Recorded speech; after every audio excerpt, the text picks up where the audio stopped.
Nous avant la guerre, pendant cette année de la guerre, et vous, je suis sûr que vous serez avec nous après notre victoire.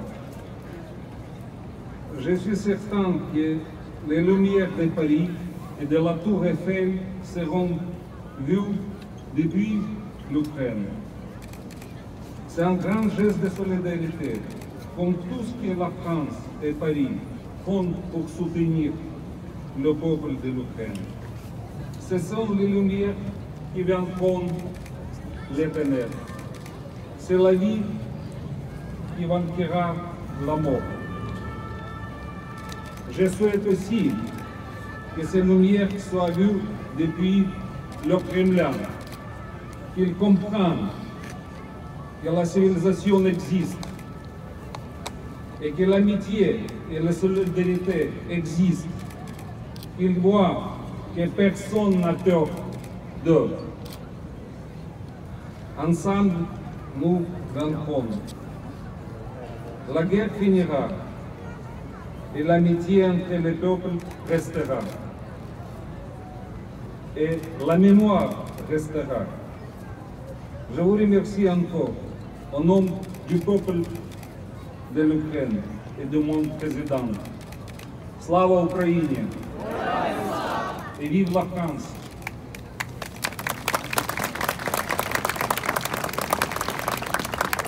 Madame Annie Hidalgo, maire de Paris. Monsieur l'ambassadeur d'Ukraine en France, cher Vadim Omelchenko, mesdames et messieurs les élus qui êtes mobilisés à Paris, sur tous les rangs, majorité comme opposition, ensemble, pour soutenir l'Ukraine face à cette agression ignoble.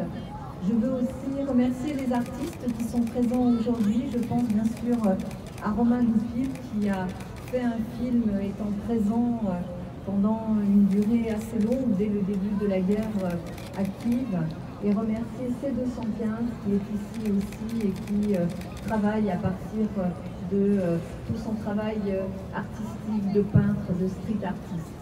Mesdames et messieurs les Parisiennes et les Parisiens, mesdames et messieurs Ukrainiennes et Ukrainiens de Paris, chers amis.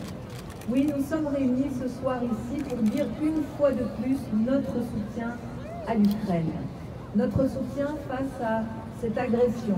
Dans cette guerre, il y a un agresseur et il y a un agressé. L'agresseur, c'est la Russie de Vladimir Poutine. Il faut nommer les choses, nous les nommons depuis le début. Nous sommes venus ici dire notre soutien comme nous l'avons fait dès le début de la guerre. Pourquoi ce soutien? D'abord parce que le peuple ukrainien a droit à sa liberté.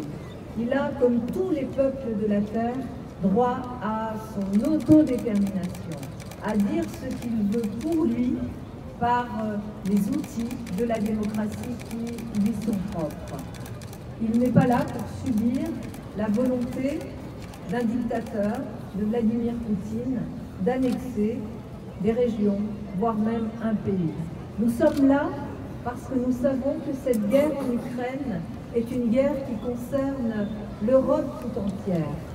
Nous sommes là parce que les Ukrainiens sont un peuple courageux qui nous le montre chaque jour, épris de liberté, épris de démocratie, et qui ne veut pas laisser cette liberté et cette démocratie périr entre les mains de Vladimir Poutine.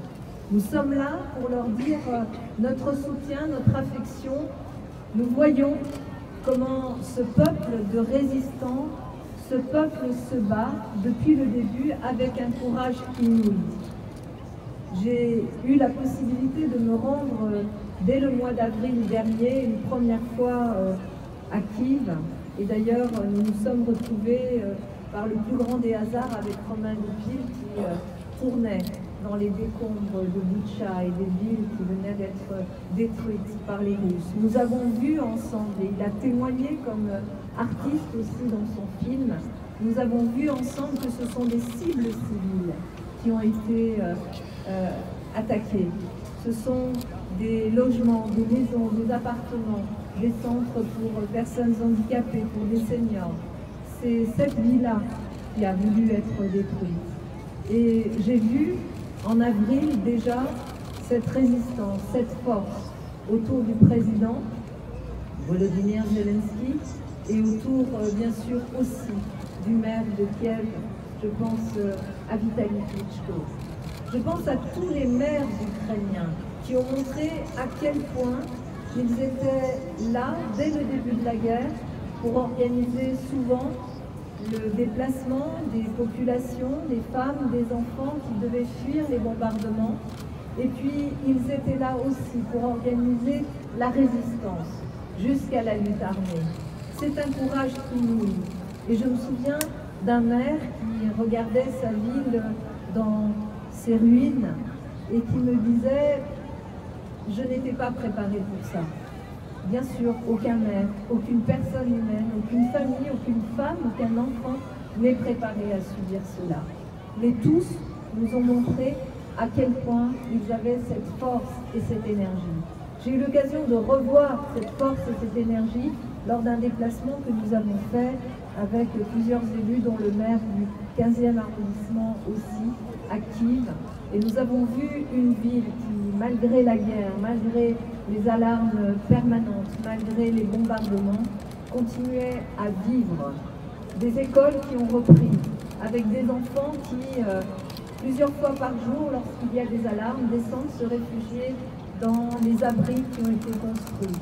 Nous avons vu un peuple qui, grâce aussi à cette aide internationale, grâce à tous ces générateurs qui ont été envoyés, a réussi à passer le plus gros de l'hiver. Et c'était quand même un challenge de passer le plus gros de l'hiver. Qui a su mettre ces générateurs un peu partout, les disperser dans la ville, dans le pays, pour que lorsqu'il y a des coupures d'électricité, chacune et chacun puisse venir se réchauffer, partager un moment à l'abri et charger aussi ses appareils électroniques. Nous avons vu cela et l'admiration et l'affection que nous avons pour le peuple ukrainien n'en est que plus grande. Alors oui, il y aura un après à cette guerre, parce que l'Ukraine va vaincre. Je crois que personne ne pourra venir à bout de cette volonté farouche de liberté, d'Europe, de démocratie qu'expriment les Ukrainiens. Oui, il y aura un lendemain et nous serons là. Nous serons là aussi pour accompagner dans la reconstruction de ce pays magnifique qu'est l'Ukraine. Et je crois que la leçon que nous donne l'Ukraine est non seulement cette leçon de courage et de démocratie, mais aussi une leçon d'amour de l'Europe et de la liberté. Alors ce soir, dans un instant, nous allons accomplir ensemble ce geste symbolique qui est d'éclairer la tour Eiffel avec les couleurs du drapeau ukrainien. Ce geste symbolique de dire au monde entier que nous soutenons l'Ukraine, que l'Ukraine vaincra et que ensemble nous célébrerons cette victoire. Slava Ukraina!